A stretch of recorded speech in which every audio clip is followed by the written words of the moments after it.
4 years ago, Boko Haram horrified the world when it abducted 276 girls from a boarding school in Nigeria. Now the Islamic extremist group has struck again. More than 100 girls have been abducted from a school in the town of Dapchi, and Nigerians are reliving the same nightmare all over again. Our Paul Tilsley is live in Johannesburg with more on the story. Paul.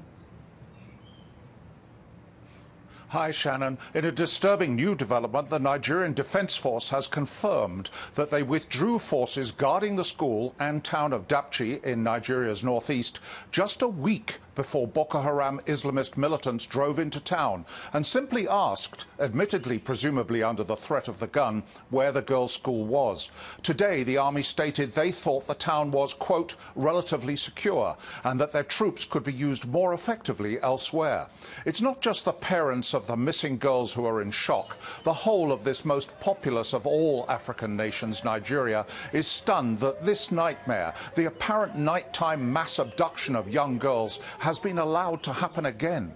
Over 100 schoolgirls gone, at a time when families not far from here in Chibok are still trying to get back roughly the same number of schoolgirls from an original number of 276 kidnapped by the same group of ISIS-linked terrorists 4 years ago. Same modus operandi. As night fell, Boko Haram burst into town, militants on the back of pickup trucks, firing indiscriminately, causing utter panic. In the chaos, 13-year-old student Fatima Bako managed to escape. The insurgents came to our school in their numbers, shooting and trying to disperse us.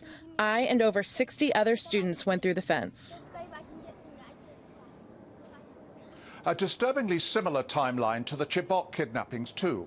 For a week, authorities have been saying maybe the girls just ran off into the dry countryside to evade capture and will come back. Even now, the country's information minister, Lai Mohammed, will only say that the girls are unaccounted for.